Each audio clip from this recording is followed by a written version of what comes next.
this is Brandy, and I'm in the kitchen making my famous Don't Tell Mama red beans and rice. This famous Creole dish is the perfect food for football season, and we're gonna top it off with a little cilantro. We're gonna start out using the small red bean, which is my favorite bean to use in this recipe. We also, instead of using pork fat today, are gonna use beef and turkey sausage, so it's a little bit lower in fat. And then we'll top it off with the most delicious garnish I can think of, and that is cilantro with a little radish and lime juice. That's non-customary to South Louisiana red beans and rice. First thing we want to do is take our small red beans and sort them out and wash them in a colander. Also, the best ingredient I can think of that's the signature flavor of Louisiana is using ground cloves. We just want to make sure that we don't have any pieces of anything that go in the dry beans that doesn't belong there before we put it in our pot. The next thing we'll do is select a pot that we can fit enough water in it with our meat, our seasonings, and then put about just a thumb's length of water over and above the level of the beans.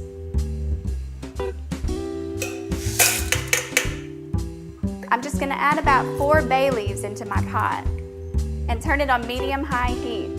Now the base for most South Louisiana dishes, including red beans and rice, gumbo, jambalaya, is what we call the Holy Trinity, and that's onion, bell pepper, and celery. So let's get started. In this recipe, I'm including a little bit of yellow onion and a little bit of green onion just because I like the way the green onion looks in my beans. What we want to do is just chop it up as finely as possible. We'll get a little bit of onion, a little bit of celery. I've got 2 ribs of celery here. Make sure to chop them as finely as possible so you don't have big chunks in your recipe. And a lot of times if I have guests coming over that don't eat green vegetables, I'll leave out the green onions, I'll leave out the bell pepper, and I'll leave the celery out as well. But I'll never leave out the onion, and I'll never leave out the cloves.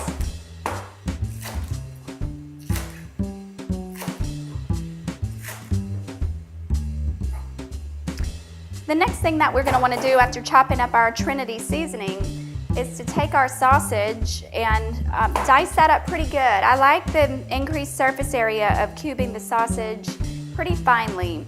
So what I do is I take the sausage link and I cut it in half, and then I quarter it lengthwise before dicing it. I don't have a very sharp knife today, but it's very important that you get a sharp knife because a dull knife is when you can really get cut. So you chop all that up and prepare that to get into your pot. The next thing I like to do is I like to include a little garlic in my recipe. Now garlic is not necessary, but I like to add it just because it gives it a little bit of flavor. It's very good for you, but not too much. Maybe just about 4 cloves of garlic in the recipe. 4 large cloves. Do this.